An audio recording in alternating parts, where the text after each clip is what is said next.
Good morning. I'm Mindy Tate, Executive Director for Franklin Tomorrow, and welcome to the February 8th FrankTalks. And this is one of our topics today that we do frequently, have done before, and that is on people to know. And so, unfortunately, we have to know these people in a Zoom box right now, but hopefully we'll get to meet them in person soon and be together. And we've got with us Patrick Baggett, who's our board chair. And hi, Patrick, or board president. We've been debating that. We were trying to figure that out, but you're our new board president for Franklin Tomorrow for 2021. How are you today? I'm doing great, and it's glad to see some friends here on the call and see folks joining on Facebook and YouTube. It's a great morning. I'm looking forward to this one as well. This is going to be what a panelist we have this morning. So. It really is a great panel this morning. So Patrick, I will mention before I let you thank our partners, I will mention that you're also have a big role in our new podcast coming up that will premiere on Thursday, Front Porch Conversations, where we get to know residents of Franklin, sometimes on the front porch. Sometimes it's too cold to be on the front porch or the back porch, so we're going to do it inside, but you're featured in that, and that was fun for us to record, wasn't it? That was fun. I'm looking forward to this for Franklin Tomorrow to broaden our series of not just events, but now entering the podcast world, and hopefully it will become one of those beloved things that Franklin Tomorrow does, like so many of our other events. So, yeah, it was fun. It wasn't what I expect. I mean, I didn't know what to expect, but it turned out to be great, and hopefully it will catch on once we get some better folks interviewed. We get some more people out there that can make it interesting. But no, it was a great first run. But so today, and why I'm here is to thank our partners, because like I said, there are so many events that Franklin Tomorrow does that impact this community in a positive way, which our goal is to engage and collaborate and bring together community members for a shared future of Franklin. And so with those events comes the need for tremendous partners, and we have them. Specifically today for FrankTalks, Renaissance Bank is our lead sponsor, and also Williamson Medical, who is a platinum sponsor across all events. But these two entities specifically today, we really want to thank, and the folks at Renaissance Bank, wonderful down there on Columbia Avenue, Tony Sharp, who is here today, and then our own board member Dionne LeBlanc, and Nicole Volk here representing Williamson Medical. What you do and your contributions do matter, and it allows us to do things like this. So thank you both, and back over to you, Mindy. So we'll start with Nicole. Nicole, welcome this morning, and tell us how things are at Williamson Medical Center and what y'all are working on, maybe besides a pandemic, because I know you all are continuing your work other than a pandemic. Yes, thank you for having me. Welcome from the Williamson Medical Center campus, coming live to you. And yeah, I can't help but give an update on the pandemic, but let's talk about a couple other things as well. On the COVID front, things are looking a lot better here. Our numbers have gone down significantly since right after the holidays. So that just keeps us very hopeful that if we all continue to remain diligent and take the necessary precautions, that we can keep this under control. And what that allows us to do is open up capacity. Our staffing is at a normal level.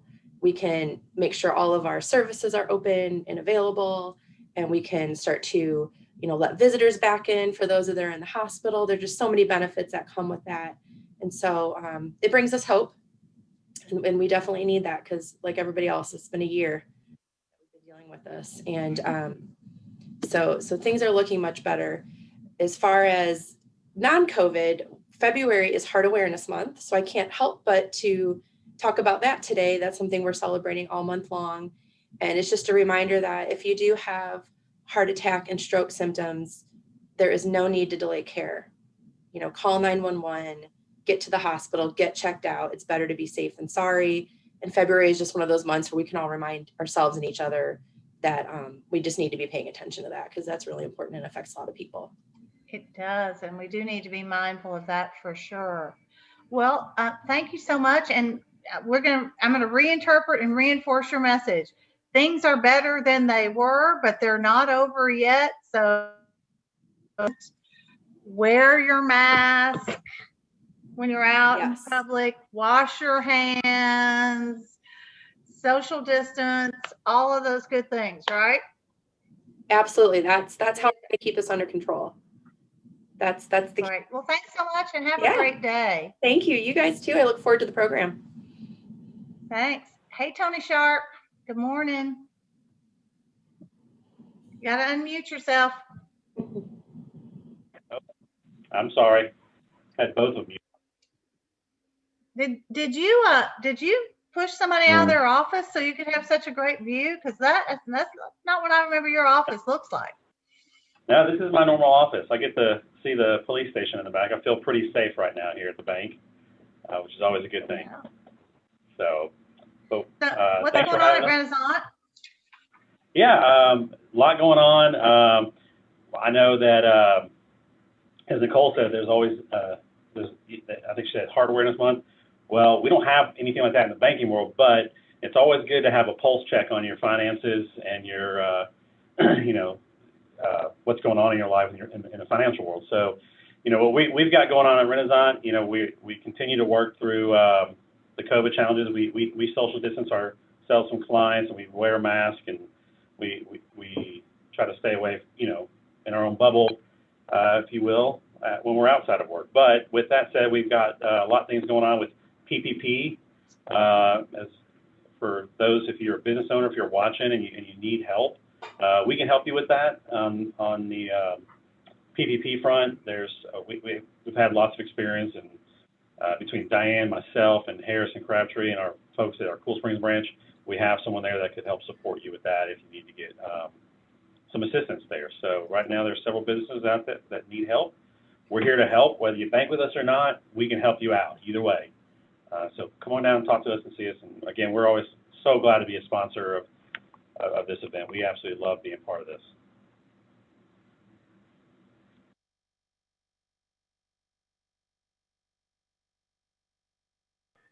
And I think we may have lost Mindy.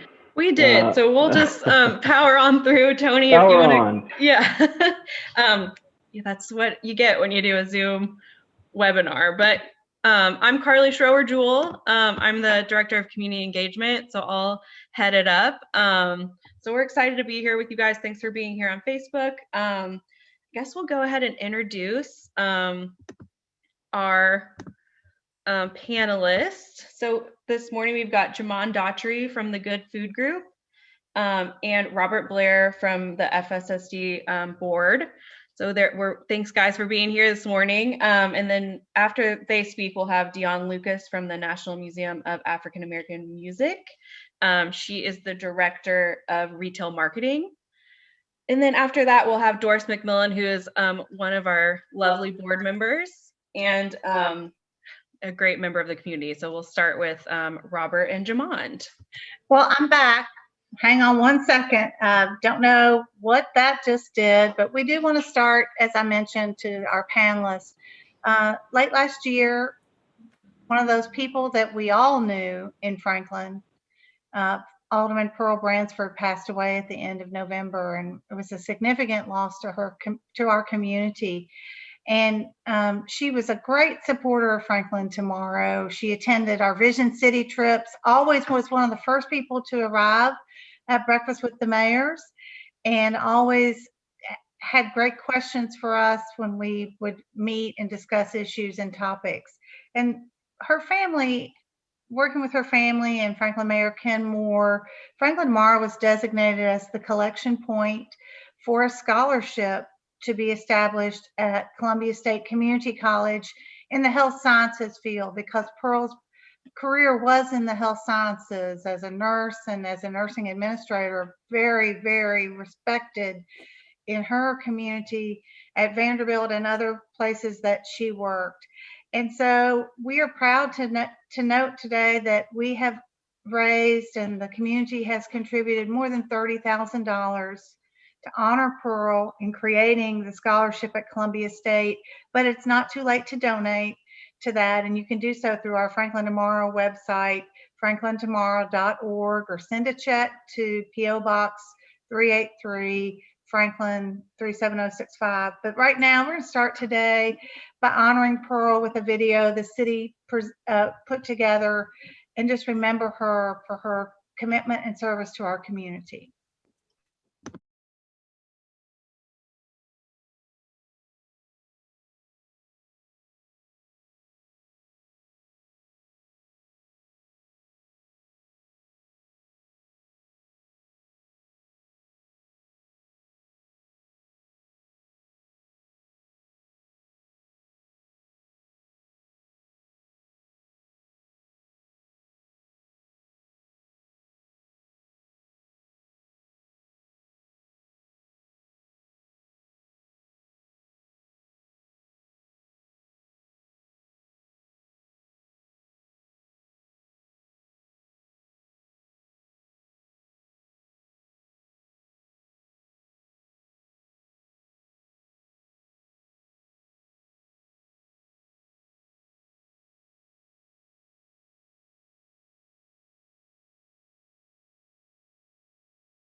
We were a very lucky community to have a leader like Pearl.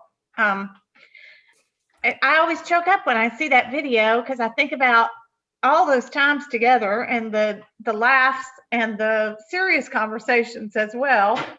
And so we will miss her, and really hope that the next person who is elected to her position in October as an at-large alderman will do what Pearl did, and that is represent our whole city, because Pearl was a great representative for Franklin.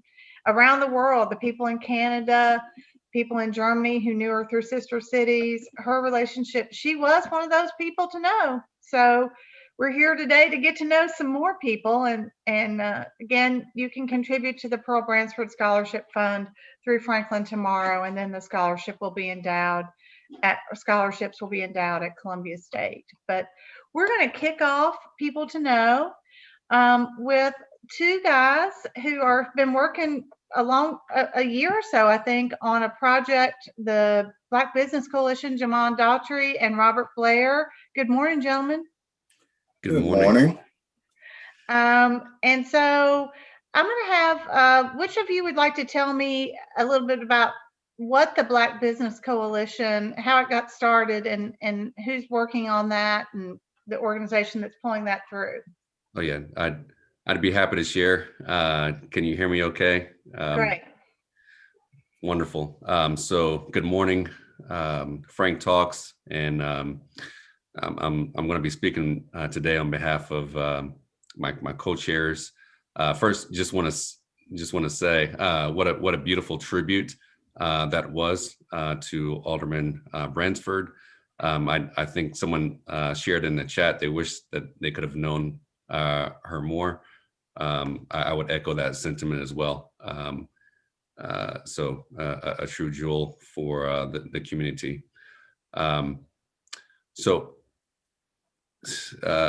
As Mindy shared, my name is Jemond Daughtry. On behalf of my co-chairs, it's an honor to introduce to FrankTalks the Williamson County Black Business Coalition. The Black Business Coalition falls under the umbrella of Williamson Inc.'s Inclusion and Diversity Initiative. The coalition exists to support Black business owners in Williamson County by providing them with networking opportunities, access to capital, minority contracting opportunities, professional development, and visibility. The coalition is co-chaired by 4 individuals. So that's Tara Blue, and she's the executive director at Community Child Care Centers here in Franklin. Robert Blair, who's with us on today, and he's the owner of B Media. In addition, he's the chair of the Franklin Special School District. We have Jeff Magruder, who's the chief relationship officer of Citizens Savings and Trust Bank, and myself, and I'm the owner operator of the Good Food Group here in Franklin, and we operate McDonald's restaurants in Williamson County and some of the surrounding counties. And so you asked that share just a little bit about myself, and I'll share that for our organization, the Good Food Group. We've been doing business here. Our office is located here in Franklin, and this year, 2021, will mark the 20th year that we've been serving the Franklin and Williamson County community and surrounding communities. So it's an honor for us to have been a part of the community this long, and it's particularly rewarding when we can reinvest in the community in this particular way by serving as the Black Business Coalition co-chair. And then in addition, Robert has deep roots here as in Franklin as well. In addition to our deep roots, Tara and I also serve as board members on Williamson Inc. board as well. So thus far, the coalition has been supported by 3 very key individuals that I'd like to recognize. First, Matt Largent at Williamson Inc. has been instrumental in the very formation of the coalition. Our mayor, Dr. Moore, has been a great sounding board on strategy and moving forward, and an advocate for our endeavors. And also by Ellie Westman Chin, who I'm sure by now has transitioned into her new role in Madison, Wisconsin, but truly is bought in and invested in what we're wanting to accomplish. And we'll be working with her counterpart, Megan, now with Visit Franklin. So let me ask a question, Jemond and Robert, and draw Robert into the conversation. The Chamber created an inclusion and diversity task force or committee. Why was that important in Williamson County? Because there are a number, I'm sure, of Black-owned businesses and minority-owned businesses, but what really brought this to the forefront, Robert or Jemond or both? Well, I can speak to maybe not the inclusion and diversity initiative in its totality. I think that might be a question for Matt, but I know that Williamson County and Franklin are wanting to attract and invite a diverse set of consumers and travelers into our community. And one way to do that is to highlight the equity that the diverse equity that's represented within our community. So our task is to really steward the health of Black-owned businesses here in Williamson County, and create that attraction for our economy. Robert, as Jemond said, you grew up here. You've been here quite. I'm not gonna say how old you are or anything like that. I'll let that go. But tell us. I mean, this is sort of an outgrowth of your work as a community volunteer. The Franklin Special School District Board Chair. That's a volunteer position, but you are working with the Herald and other organizations on spotlighting Black history and Black business, right? Yes, I am, Mindy, and good morning to everybody. First of all, enjoyed the video about Alderman Bransford, and I'm like you. Every time I see it, I can get a little teary-eyed because Pearl and I were, very good friends. And in the year of 2003, when Pearl decided that she wanted to go for the Alderman position, she and John Schroer, who was the chair of the Franklin Special School District Board at that time, asked if I would be interested in replacing Pearl. And I was, and so they kind of encouraged me to go for that position. And so 18 years later, I find myself still there. So, but that's been a joyous ride. I have a passion for working in education and working with kids, and now being the chair of the Franklin Special School District. Very proud of meeting the challenges that are coming our way as a school district during this period, but with our director and our board, we've been able to navigate and do some great things to keep our kids going forward. And I did grow up here in Franklin and went through the Franklin Special School District and Franklin High School. One of the things you mentioned was we had a call last summer. I got a call from Matt and Ellie and Ken Moore, and they were interested in putting together this Black Business Coalition. And one of my initial comments back to all three were, if this is going to be something that's going to float out temporarily and then come back in and nobody's interested after the tide rises and come back in, then I did not want to be a part of it. It had to have long-term, and they had to be committed to it. And I think all four co-chairs made that, made the commitment to do it only if they were going to be committed. I did not want to be a part of something that was, again, going to be something that just happened for a minute. And then, again, when the tide turns, then everybody goes another way and you're left there wondering. So once I personally, and I think the other co-chairs, got the commitment that Matt and Ken and then I think Ellie is, as Jemond alluded to, has moved on. We got the commitment that this would be a long-term plan. Then we started meeting. We actually meet every Wednesday by Zoom, and we haven't missed a meeting except for we took a break over the Christmas holidays. Those were the only two meetings other than that, and we've been able to come up with, one of the things we wanted to do was, Matt actually asked me, because for the Williamson Herald, this is the 5th year producing a salute to Black excellence, Black business, Black churches, Black health and wellness. This year we're doing, prosperity and future.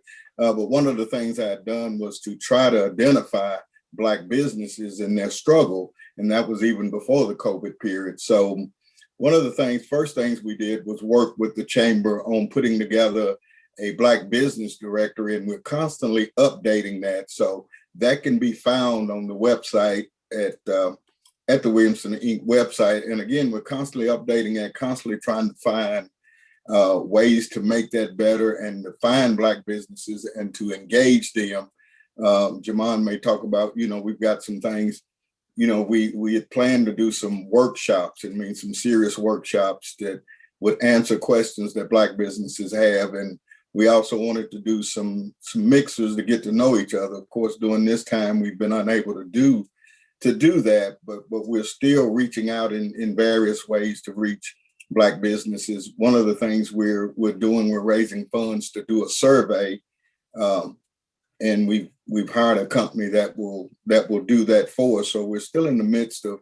I think we're looking for 35,000, but I think we've raised 20 so far. So still got a little way, but we're about to engage in this survey. And as Jemond said, we've had great response. We've just begun to roll this out to the community. We had a meeting with the Board of Mayor and Aldermen, and it was well received by them. And then we had a meeting with County Mayor Rogers Anderson. So again, well received by him.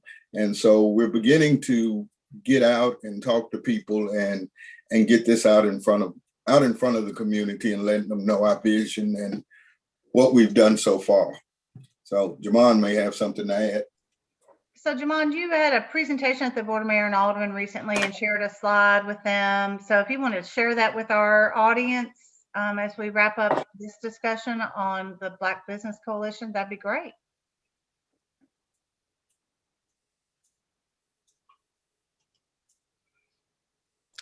There we are. Can you see the screen there? Mm-hmm.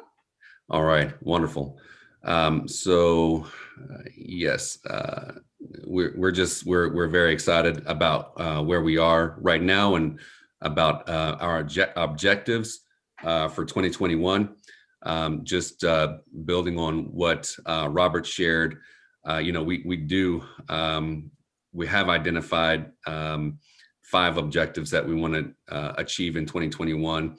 One is to increase the Black Business Chamber membership by 10%, Williamson Inc. Chamber membership by 10%, then host 4 networking events, host 3 professional development occasions, and then also establish deliberate funding strategies with Williamson Inc. financial partners. We know that the first step to achieving these goals is to complete a comprehensive survey that Robert spoke to, which truly quantifies our group. So it lets us know how many Black businesses are in Williamson County, who their customers are, what their goods and services may be, and also just how we can help them to engage in the Williamson economy. So if you'd like to help support, if you're an audience listener today, you'd like to help support, we do have these different levels and that we'd like to ask that you consider, from bronze to platinum. We've got just about every level, starting at 1,500 to 25,000, and we've got just about every level has been represented thus far. If you'd like to be the first to contribute at that $25,000 level, you're more than welcome to do that. And the information's on the screen to contact Robert Blair. He's our point of contact for contributions at the number there, 615-397-2927. And then also by email at mediablair2@gmail.com. Great. Well, thank you both so much for joining us this morning and telling us about the Black Business Coalition and the impact, and then also Robert about the project with the Williamson Herald to spotlight excellence in Black business and in our community leadership. So we're excited about both of those. So thanks so much. Thank you, Mindy. Move on and talk with our Dionne Lucas. So Dionne is the regional marketing director. You have a long title, so I'm going to butcher it if I try to do it, but I would love to introduce you as from the National Museum of African American Music, which recently opened in downtown Nashville. Now I know that's got to be a challenge in a pandemic, but tell us a little bit about the museum and what people will see if they visit. Sure. Well, first, I'd like to thank you guys for having me. I've lived in Franklin about 6 years, and I've met Robert Blair early on in moving here, and so he has kept me extremely busy. since I've been here. So as we all know, Robert is really good at putting people who want to go to work to work. So thank you, Robert, for your support and for your connections and introductions and always calling on me for donations. So thank you. So if you come to visit the museum, you can expect a lot of COVID protocols. We've worked in conjunction with the Vanderbilt Medical School, and we have crafted a pretty robust COVID plan. We're seeing about, like this weekend, we had about 1,000 guests. We're only open on Saturdays and Sundays. So we have a nurse there that's taking temperatures and asking screening questions, but we have a variety of different things, reduced capacities. We have additional staff that we've hired to maintain social distancing and remind people not to get too close. We have extended the services of the janitorial crews so that they are there just all day. And they're constantly cleaning and wiping down stairwells and seats and just keeping everything sanitized at all times. So it's important to sanitize the museum, but not sanitize the experience. And so you don't want to make the sanitizing the star of the show. And so we've worked really, really hard, but we do have microphone covers and earphone covers because it's a very interactive museum. And so we just want everybody to feel comfortable. Well, let's start, Dionne, by telling us exactly where the museum is and just how long this has been in the works. Well, the museum is located on 5th and Broadway. So it is right in the heart of downtown Nashville. And so we're excited to be neighbors to the Bridgestone Arena, as well as the Ryman, and all of the different fun attractions that are right there surrounding us. 5th and Broadway is the largest single development in the history of Tennessee. So it's one developer that's developed all 460 million square feet. So we're pretty excited about that. There's over 32 restaurants. There is a business tower. There's a residential tower that's the most expensive per square feet and also in the state of Tennessee history. So it's a brand new fancy experience with lots of really cool restaurants and retail shops like Sephora and Free People, but also Slim and Huskies and Hattie B's and Eddie V's and Jenny's Ice Cream and Kava and just lots of food. But it's really big, so you get to get a lot of steps in between all the good food. The museum is 56,000 square feet, and it is 6 permanent galleries. It's equipped with a theater that seats about 195 people, and you kind of start there in the intro film. But the museum is completely laid out chronologically. So it's a history museum that's set to music. So what kind of music came to this country with slavery? And then what kind of music came as a result of the civil rights movement and prohibition, the war on drugs, the Harlem Renaissance. So every single period of American history, there's music that came out of that. And so we tell that story in a way that's super interactive and very high tech and is accessible and approachable for a variety of different and diverse groups. So you and I were talking, hang on one second. You and I were talking before we went on about the Tennessean yesterday spotlighted the role of music in our nation's growth, but also the role that Nashville played, not for the thing that maybe people necessarily think of Music City, but the impact of Jefferson Street and the African American music on a wider audience, such as Jimi Hendrix. I mean, that blew my mind a little bit yesterday. Yeah, so Nashville has a extremely rich history in music outside of country music, from the beginning of the Fisk Jubilee Singers being the first group from America to ever tour across the world. Not the first Black group, but the first group. And so they have their 150th birthday this year in October. So we're excited to celebrate with them. But Jefferson Street is where a lot of the very famous artists of this generation and many more got their start. So from Jimi Hendrix to B.B. King, there's just a really rich history. So before artists were allowed to perform in integrated bars and integrated clubs, they performed on Jefferson Street and honed their craft, and then took that success and spread it all over the country and the world. So we're very proud of the significance of Jefferson Street. And then what a lot of people don't know is United Pressing, that's also housed in Nashville, pressed all of Motown's music. And so if you go to United Pressing, there is an apartment above it, because those artists were not allowed to stay in the hotels here in Nashville. So they built an apartment as part of the pressing company. So that apartment is still there, where all of the Motown artists stayed while their records were being printed. That's amazing. So the museum is set up chronologically. How much time would the average person need to go through the museum and experience the exhibits? And because some of them are interactive and that sort of thing. So how much time would you allow to do that? So the average is about 90 minutes. I mean, but there are people that stay 3 hours and 4 hours. So some people, of course, want to read every word and take in every picture. And then some people, so we've been open 3 or 4 weekends. And so some weekends I've seen the exact same people come back again. So they just, they have memberships, which are only $50 for the year, and then they can come as much as they want.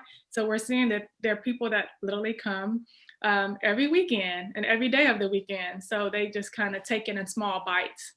So we have the Wade in the Water Gallery, and then we have Crossroads, A Love Supreme, One Nation Under a Groove, which is our largest gallery, and then we have The Message. Wow. It's a great time to tour museums with the Picasso exhibit at Frist right now, and the openings of some new exhibits at the Tennessee State Museum, which is not that far from where you all are. It's actually on Jefferson, basically. So that's kind of cool. So it'd be a great way to see some of those and add this to the list. So what can people do besides attending? What can people do to support the museum, the National Museum of African American Music? Right. Well, thank you for that. So to buy a membership is very helpful. So for a family, it's $100 for a year. For an individual, it's $50. And then there are discounts for students and military as well. There is also an amazing gift shop, and it's called Amplify. It's a pretty cool concept. We like to call it the last exhibit. Because it also is very educational and tells a lot of really good stories about different aspects of Black music. It's also a marketplace for artists. So when you come in, you'll see items from India.Arie, and you'll see merchandise from Mary J. Blige and Louis Armstrong, and just a variety of different artists.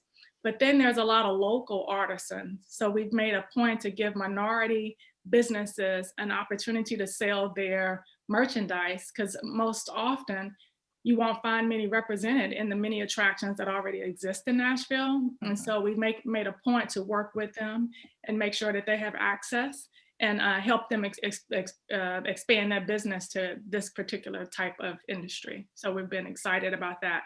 So you can go to our website, namam.org, and purchase things from our shop, and that is also very helpful. So you all are in the tourist center of Nashville. So you'll be drawing people again when the pandemic ends. So we'll be drawing people from around the world and deepening the meaning of Music City to a lot of people, right? Giving them a new idea and concept. Yeah, Music City is everybody's city. We love country music. Country music's roots were also African American roots, because people tend to forget that Black people were also country. So we worked very closely with Charlie Pride's team before he passed. Just also we work very closely with Rhiannon Giddings as we celebrate Americana music, and she has been a part of the exhibits as well. And just the many, many greats, some of the newer ones like Kane Brown and Mickey Guyton.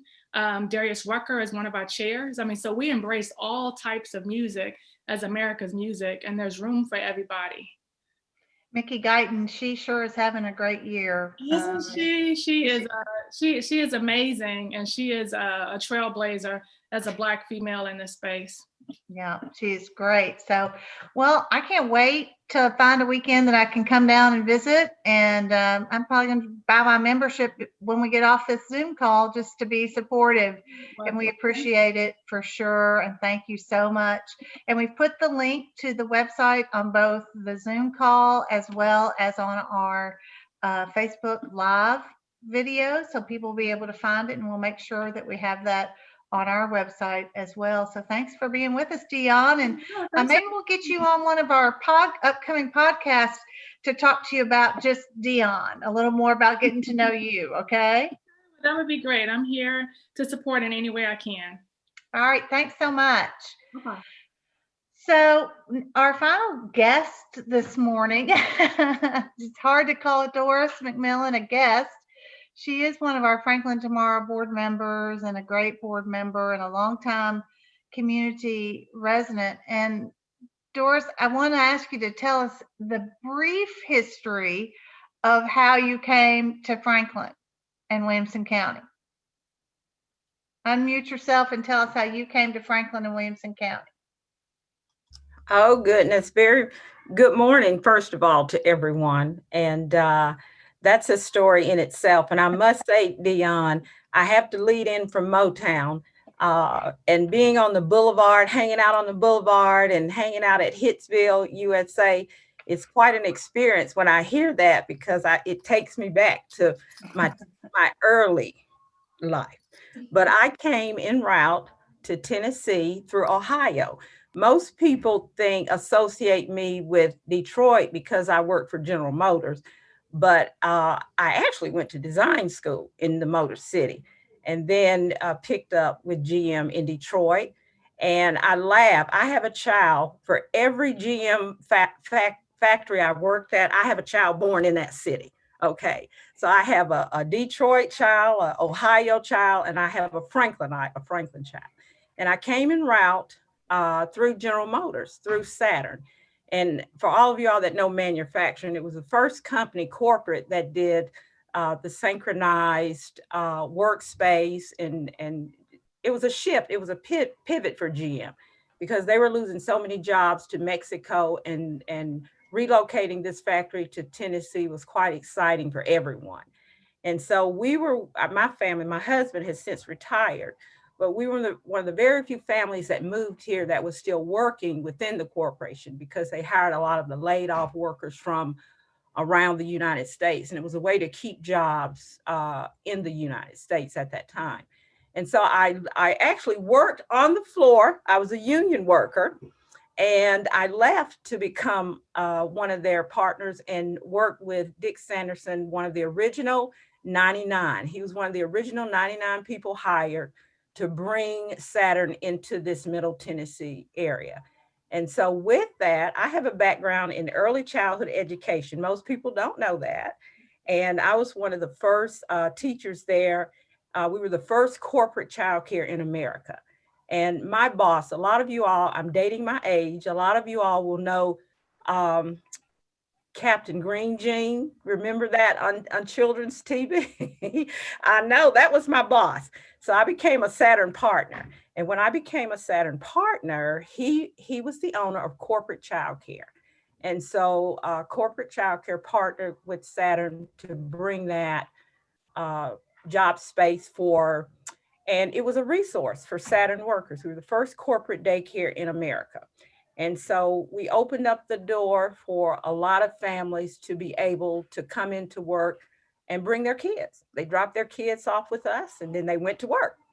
And so after my contract was up, I brought 2 children here, and I had a need. I had a burning for this community, and hearing a lot and coming back into the South. I grew up in the South. I wanted to be a part of my children's life. And that's how I got into the community. I think any parent who is conscious of their child's future, they really want to be a part of the community that surrounds their children. And so I left the company and baked bread for about 2 months, learned how to make yeast rolls for about 2 months.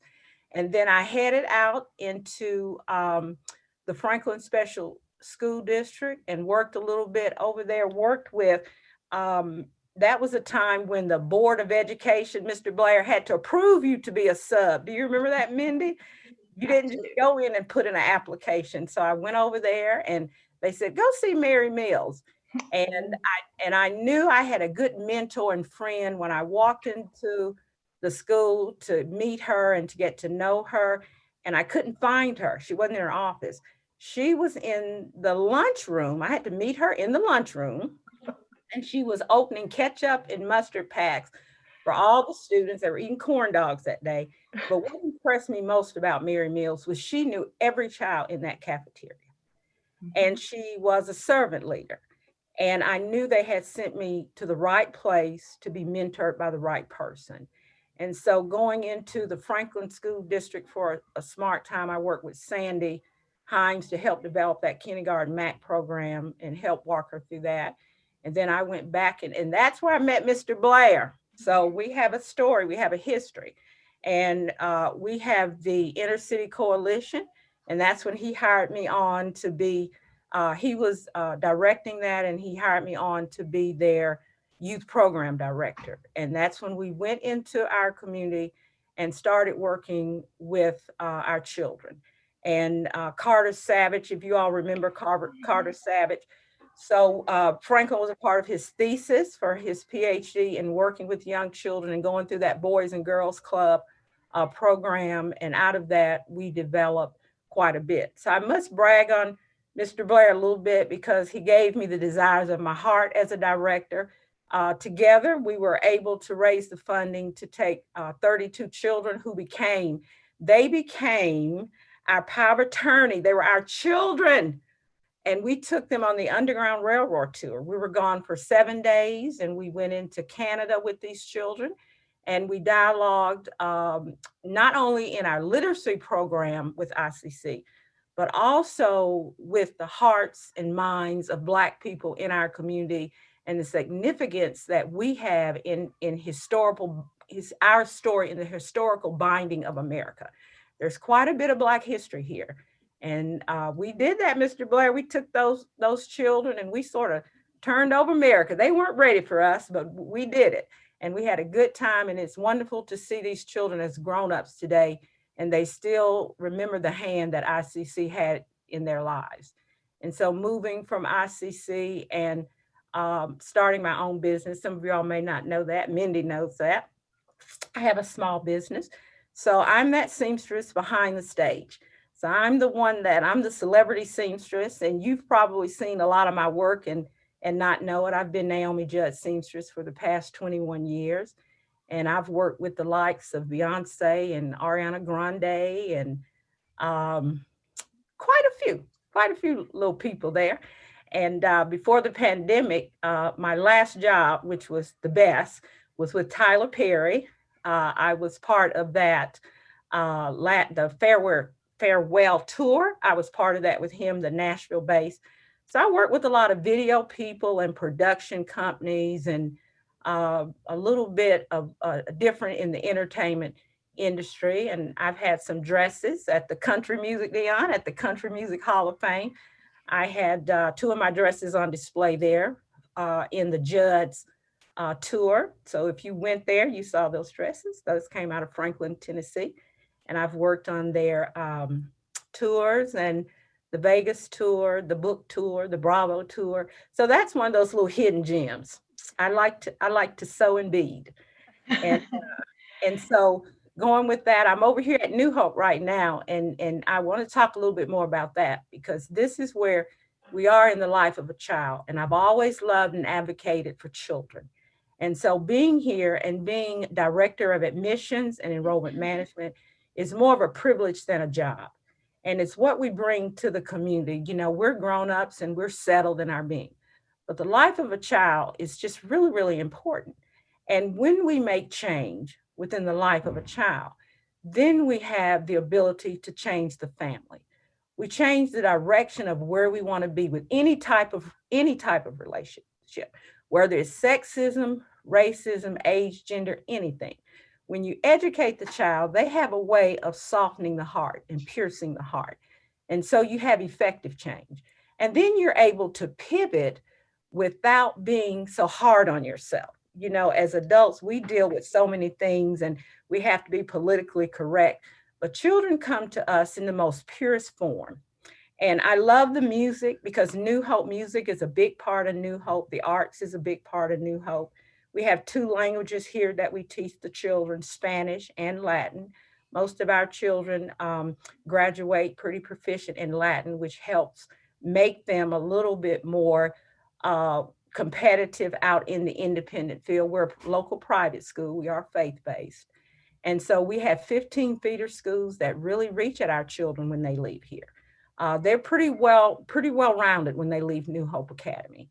And so we have our structure, how we admit children is a little bit different. It's quite interesting how we do that.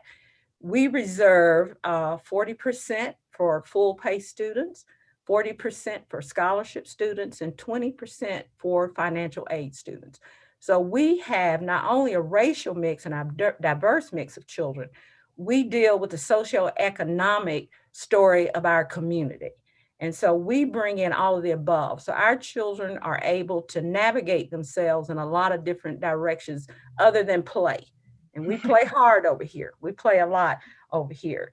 But we were founded in 1996 by Paige Pitts, and it's a Christ-centered school. And of course, you know, we stick to the model of racial reconciliation and a diverse being for all of us. All of you all have to come visit. I'll give you a tour. You'd like my tours. They're pretty interactive and fun. It might take as long as going through Dionne's museum. I'm thinking though, you give a tour. I'll tell you that for sure. Yeah. Now you mentioned about Black history in our community and in our country and in our state. And recently you were appointed to the Tennessee Historical Commission, which is a landmark appointment really. And we're so proud to have you on our board, and you are sought after to be on boards. But tell us a little bit about how you feel you're influencing and impacting that organization, the Tennessee Historical Commission. Well, Mindy, I have to say, when you see me, you see this beautiful Blackness. And I'm just so proud of being a Black woman, and there's no struggle in that being. And I try not to make it a segregated or diverse conversation. It's just who I am when I walk in the room, and it's who you have to embrace. And so in saying that, my love of history is my history, my Black history. And I share it with all of you as friends and colleagues. And that part of going onto that board was an opportunity that was granted to me as a gift. And it's being able to tell the truth. It's being able to sit across the table and speak from my Black presence, speak from my Black voice. And we know, and we will hear a lot of people say during different times of the season that we all create history. We're all a part of history. But the beauty to being Black are the gifts and the legacy that you receive in pushing a country forward. A lot of the beauty and the wealth that you see came through the hands of the Black population. So being on the Tennessee Historic Commission, you're able to tell this story and to sit alongside people from all 3 of the grand divisions. You're able to represent that flag in its fullness. You're able to speak a voice or have a presence that people can identify with, and to have a softness where people can hear you. There is nothing wrong with Black people saying, I represent Black history, not at all. But what we must do is we must have the truth and the faith to have these dialogues, to be able to learn from each other. Franklin has been very welcoming to me when I moved here. It's a greater part of my success. It's being able to take these same type of relationships and move them over to the Tennessee Historic Commission and share what we have here in Franklin with the rest of Tennessee and how we do things. You know, we're pretty civilized here in Franklin. We can agree to disagree here. For the most part, yes, we can. And we have quite a good history of that. And we can all be friends and still share that time together. So we are so proud to have you on our board. Thank you, and for Mindy. the work you do with New Hope. But I'm also proud to be able to send you. I've sent several brides to you who Yes, need their wedding dress hemmed, and it's the most important day of their life. It's like they're winning a Grammy or something. They want to look their best. So we appreciate you for your Thank you, Mindy. wonderful background. It's been great. So Patrick, have you learned anything today? I really have. I was just sitting here thinking, and yes, this has been extremely enlightening. And Doris, your wisdom it just protrudes in our board meetings, and just hearing you talk today, I love it. And New Hope is a shining light in this city, and it's got a phenomenal mission. And just to see Jemond and Robert, and knowing the chamber's desire to further business in the community as a whole, but also realizing that it's important to be intentional and be really strategically intentional about supporting our Black business community.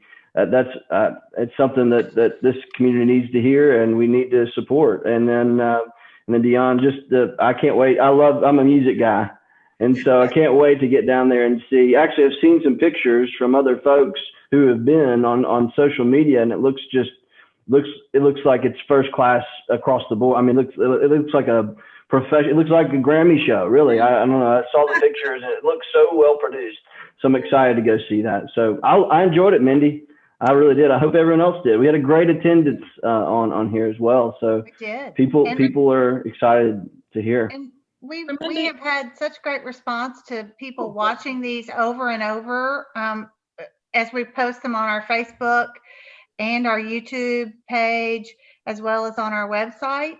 And so we'll be sending out that link and posting it on our website so people can send that out to their audience and view it.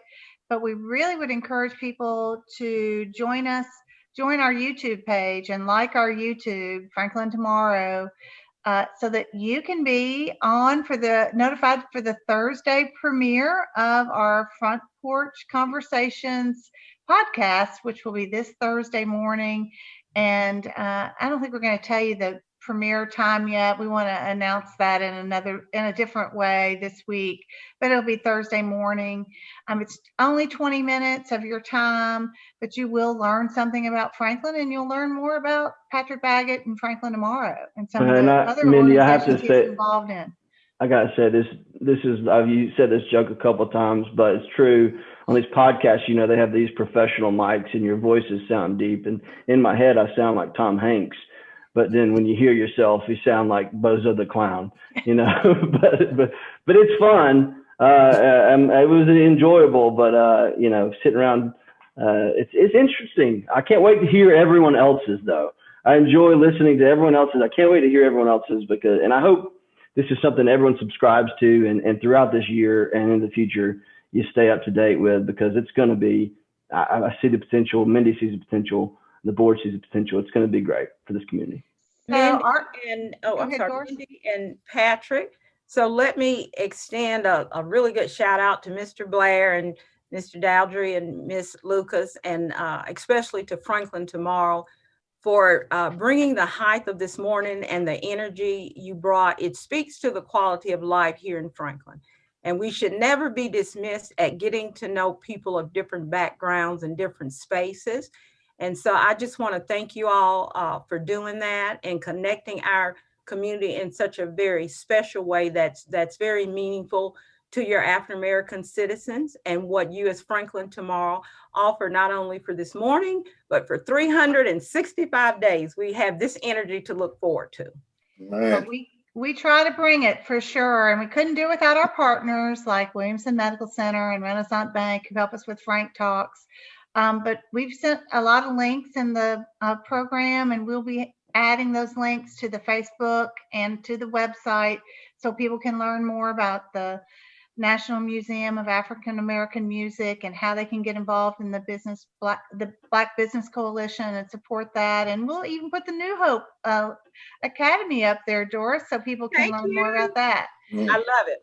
But our next Frank Talks will be in March, and we'll be bringing back our City Hall on Wheels with Franklin City Administrator Eric Stuckey and his guests. We might even see Mayor Moore again. Who knows? We might see him again. But that'll be our March program. And then we'll be rolling out something in March that we'll be doing in the spring, a new initiative that we're excited about. And we'll learn more about that over the next month. So thanks. Stay tuned. Stay engaged. Keep your mask handy and wear it, please, so we can get back together. We need to be together.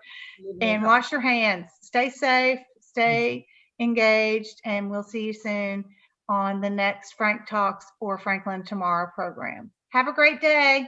All right. Thank you both. Thank you. Bye, everyone. Bye-bye. Bye.